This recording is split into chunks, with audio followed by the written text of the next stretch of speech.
मित्रों, एक बार फिर आपका मेरे इस चैनल पर स्वागत है। आज हम यात्रा करेंगे वाराणसी की, काशी की। काशी पहुंचने के लिए कई साधन है। रेल, बस और हवाई मार्ग से आप पहुंच सकते हैं। काशी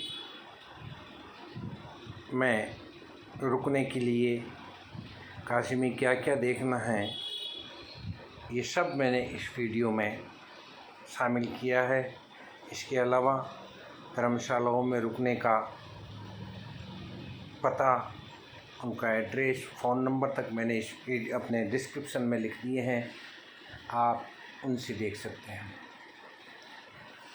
काशी में लाल बहादुर शास्त्री हवाई अड्डा है और यहाँ हर हर महादेव शंभो काशी विश्वनाथ गंगे के उद्घोष के साथ काशी विश्वनाथ मंदिर में आप दर्शन कर सकते हैं। 12 ज्योतिर्लिंगों में से एक ज्योतिर्लिंग काशी में है, जिसे बाबा विश्वनाथ कहते हैं। काशी को बनारस और वाराणसी भी कहते हैं। शिव और काल भैरव की यह नगरी अद्भुत है, जिसे सप्तपुरियों में शामिल किया गया है। दो नदियों वरुणा और असी के मध्य बसे होने के कारण इसका नाम वाराणसी है।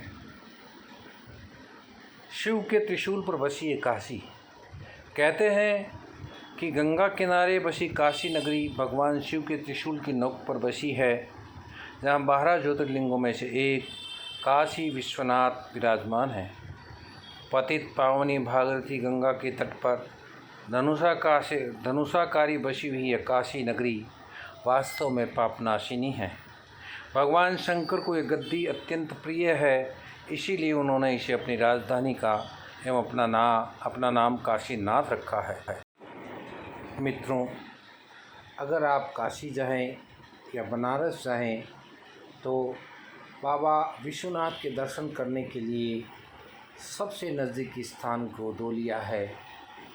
गोदोलिया चौराहा के नाम से प्रसिद्ध ये स्थान गंगा नदी के पास है, काशी विश्वनाथ मंदिर के पास भी है। इसलिए अगर आप ठहरें तो गोदोलिया चौराहे के आसपास ही अपना स्थान ठहरने का चुनें।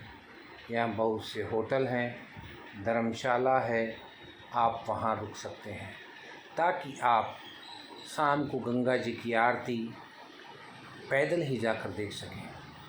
अगर आप कहीं दूर ठहरेंगे तो आपको आने जाने में समय लगेगा। गोदोलिया वह केंद्रीय स्थान है जहाँ से आपको माँ गंगा की आरती और बाबा भोलेनाथ काशी विश्वनाथ के दर्शन करने आसानी से पहुँचा जा सकता है। गोदोलिया चौराहे के पास है जयपुरिया भवन, जिसमें आप ठहर सकते हैं। ये देखिए जयपुरिया भवन जिसमें हम रुके थे, अच्छा बना हुआ है, यहाँ व्यवस्था अच्छी है। हालांकि यहाँ कमरों का किराया ज़्यादा है, लेकिन नज़दीक होने के कारण यह अन्य होटलों से रीज़नेबल रेट में है। यहाँ आपको खाने के लिए भी घर जैसा खाना मिलेगा, इसलिए अगर आप चाहें तो वहाँ। इसके अलावा विश्वनाथ मंदिर गेस्ट हाउस भी वहाँ पास में ही है, आप वहाँ ऑनलाइन बुकिंग करवा सकते हैं। इसके अलावा काशी में रुकने के लिए सरदार वल्लभ भाई स्मारक अतिथि निवास तेलियाबाग वाराणसी में है, जहाँ आप बहुत ही कम बजट में रुक सकते हैं। लेकिन ये तेलियाबाग जो है वो थोड़ा दूर पड़ता है, लेकिन यहाँ भी अच्छी व्यवस्था है। यहाँ भी खाने पीने की व्यवस्था है और आप उचित दाम पर यहाँ रुक सकते हैं। इसके अलावा काशी में आप हर सुंदरी धर्मशाला भी गोदोलिया के पास है, अगर आप कम बजट में रहना चाहते हैं रह सकते हैं। इसके अलावा गोदोलिया में ही कई होटल भी है जहाँ आप रुक सकते हैं और गोदोलिया में रुककर बाबा विश्वनाथ और उसके दर्शन कर सकते हैं। इसके अलावा सबसे अच्छा स्थान है शिगरा चौराहे पर भारत सेवा आश्रम संघ का, जहाँ भी बहुत अच्छी व्यवस्था है, आप वहाँ भी रुक सकते हैं। लेकिन सबसे अच्छा अगर आपको माँ गंगा की आरती देखनी है, बाबा विश्वनाथ के दर्शन करने हैं, तो आप अपना ठहरने का स्थान गोदोलिया के आसपास ही चुनिए।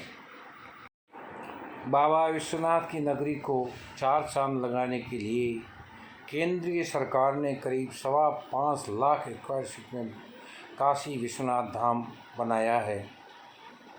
ललिता घाट से शुरू इस भव्य कॉरिडोर में छोटी बड़ी 23 इमारतें हैं और 27 मंदिर है। इस पूरे कॉरिडोर को लगभग 50,000 वर्ग मीटर के एक बड़े परिसर में बनाया गया है। इस कॉरिडोर को 3 भागों में बांटा गया है। ललिता घाट से शुरू हुए इस कॉरिडोर में 4 बड़े बड़े गेट और प्रदक्षिणा पथ पर संगमरमर के 22 शिलालेख लगाए गए हैं, जिसमें काशी की महिमा का वर्णन है। इसके अलावा इस कॉरिडोर में मंदिर चौक, मुमुक्षु भवन, 3 यात्री सुविधा केंद्र, 4 shopping complex, multipurpose hall, city museum, Varanasi gallery जैसी सुख सुविधाओं की भी व्यवस्था की गई है। काशी विश्वनाथ कॉरिडोर में अगर गोदोलिया वाले गेट से कोई एंट्री करेगा तो यूटिलिटी भवन, सिक्योरिटी ऑफिस मिलेगा।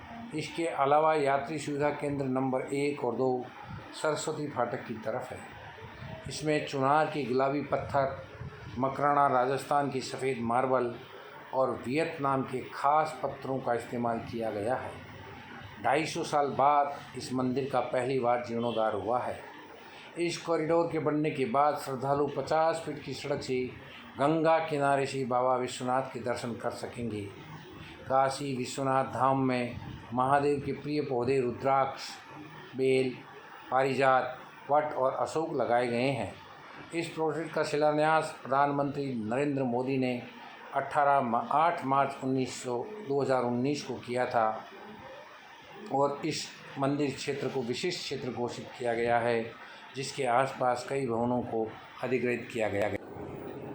पुराणों के अनुसार इस नगरी को विष्णु की पुरी भी कहते हैं। कहा जाता है कि पहले ये भगवान विष्णु की पुरी थी, जहाँ श्री हरि के आनंदाश्रु गिरे थे। वहाँ बिंदु सरोवर बन गया और प्रभु यहाँ बिंदु माधव के नाम से प्रसिद्ध हुए।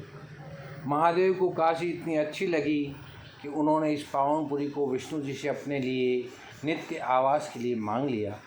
तब से काशी उनका निवास स्थान बन गई। काशी में हिंदुओं का पवित्र स्थान है काशी विश्वनाथ। कहते हैं कि विष्णु ने अपने चिंतन से यहाँ एक पुष्पकरणी का निर्माण किया और लगभग 50,000 वर्षों तक भी यहाँ घोर तपस्या करते रहे। कहा जाता है राजा हरिश्चंद्र ने जिस विश्वनाथ मंदिर का जीर्णोद्धार कराया था, उसके बाद सम्राट विक्रमादित्य ने भी इसका जीर्णोद्धार कराया। फिर 1585 में राजा टोडरमल की सहायता से पंडित नारायण भट्ट द्वारा इस स्थान पर फिर से एक भव्य मंदिर का निर्माण किया गया। काशी विश्वनाथ मंदिर का 1780 में जीर्णोद्धार महारानी अहिल्याबाई होलकर ने किया था। इसके बाद महाराजा रणजीत सिंह ने 1853 में मंदिर के शिखर सहित अन्य स्थानों पर सोना लगाया था। काशी जाएं तो आप काशी विश्वनाथ मंदिर की ऑनलाइन बुकिंग सेवा का भी फ़ायदा ले सकते हैं, जिसमें आप सुगम दर्शन, रुद्राभिषेक आदि का भी आनंद पहले से ही बुकिंग करवा सकते हैं। इसके लिए मैंने आपको डिस्क्रिप्शन में वेबसाइट का नाम दिया है, आप उससे देखकर अपनी बुकिंग करवा सकते हैं। काशी विश्वनाथ मंदिर न्यास द्वारा विभिन्न प्रकार की सुविधाएं दी जा रही है। इसके लिए सुगम दर्शन से लेकर रुद्राभिषेक, विभिन्न आरती इत्यादि के लिए शुल्कों का प्रावधान है।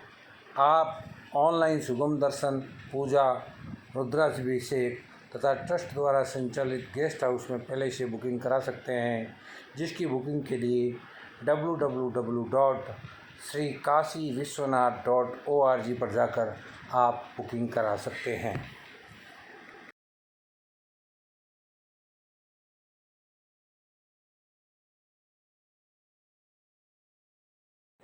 मित्रों, बनारस की गंगा आरती का मैंने एक अलग से ही वीडियो बनाया है, जिसमें आपको क्रमशः गंगा माँ गंगा की आरती जो होती है उसको बताया गया है। आप मेरे उस वीडियो को भी ज़रूर देखें, जिसमें आप क्रमशः माँ गंगा की आरती देखेंगे। इसके अलावा मैंने जो जो इस चैनल पर वीडियो बनाए हैं उनको डिस्क्रिप्शन में लिख दिया है, आप उसे क्लिक करके उन वीडियोज़ को देख सकते हैं, और अगर आपको पसंद आए तो आप उसे लाइक और शेयर भी कर सकते हैं, ताकि ज़्यादा से ज़्यादा लोग इसके बारे में जान सकें, रहने और बनारस में क्या क्या देखने लायक है वो जान सकें। हम अभी बनारस की विभिन्न घाटों का भ्रमण कर रहे हैं। ये देखिए, नाव में बैठकर रात्रि में चमकते इन बनारस के घाटों को, बहुत ही सुंदर नज़ारा देखने को दिखाई दे रहा है। ये देखिए,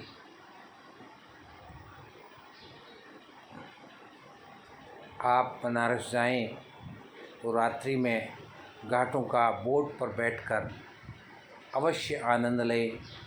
ठंडी बहती हवा और ये चमकते, ये हरिश्चंद्र घाट है, जहाँ ये देखिए धुआं उठ रहा है। हमारे नाव वाले ने बताया कि यहाँ भी अंतिम संस्कार किए जाते हैं। उसने हमें राजा हरिश्चंद्र की कहानी भी सुनाई।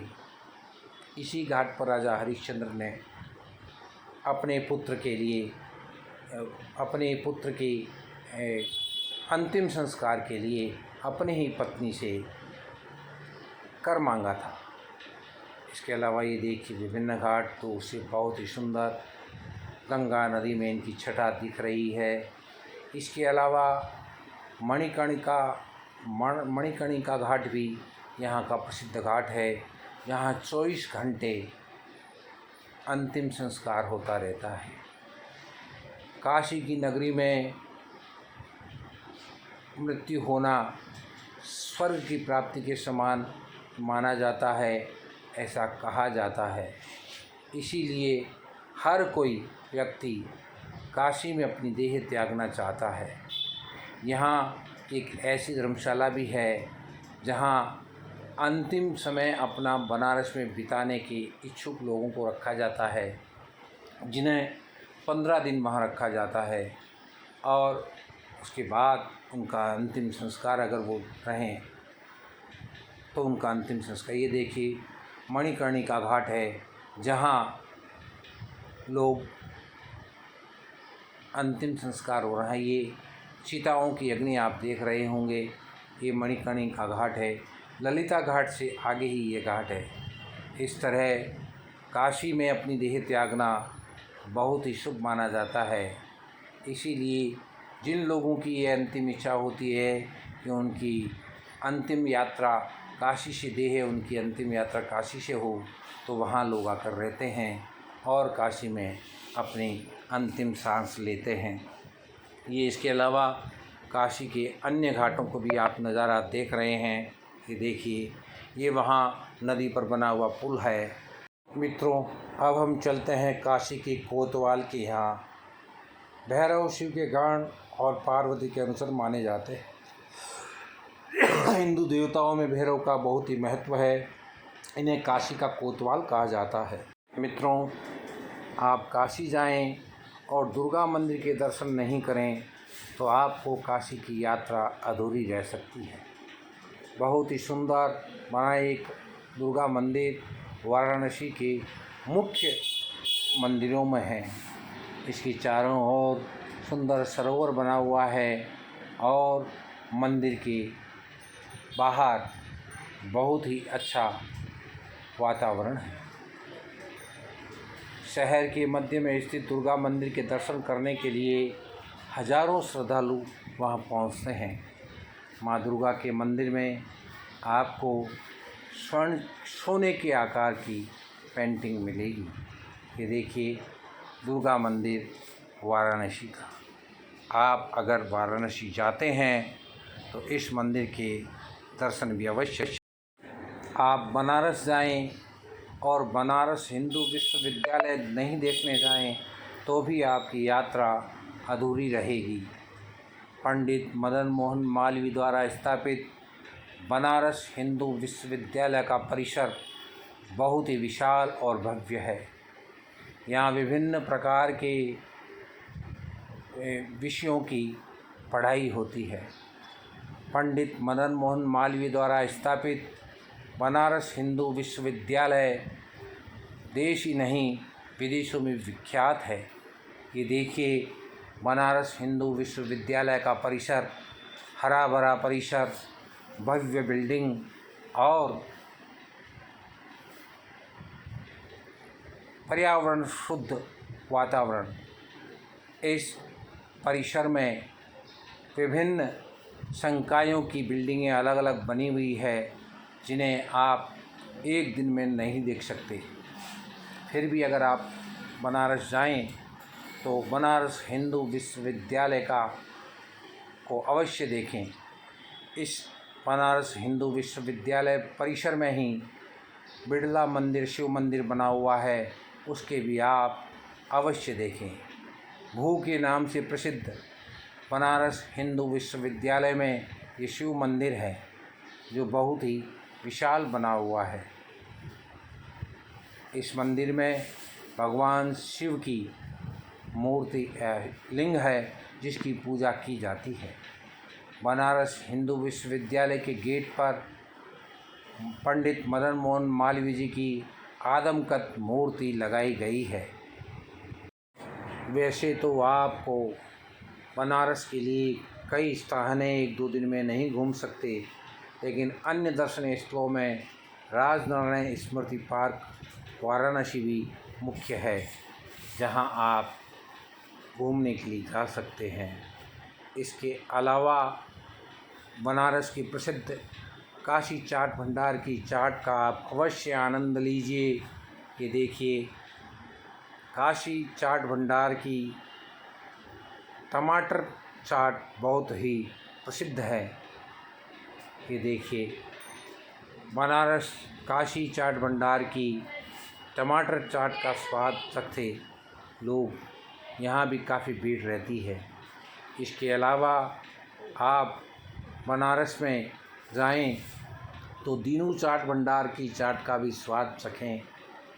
बनारस की दीनू चाट भंडार की प्रसिद्ध चाट का भी आनंद लें, मलाई का भी आनंद लें, और इसके अलावा बनारसी पान नहीं खाएं तो आपकी बनारस की यात्रा अधूरी कही जा सकती है। ये देखिए, बनारसी पान को लगाने का तरीका। पान लगाने के बाद, बांधने के बाद भी इस पर कई तरह के और मसाले डाले जाते हैं जिससे यह बनारसी पान मुंह में डालते ही खुल जाता है। मित्रों, आपको ये मेरा वीडियो कैसा लगा? अगर अच्छा लगा है तो आप इसे सब्सक्राइब करें, लाइक करें, अपने मित्रों को शेयर करें और मेरे अन्य वीडियो भी देखें।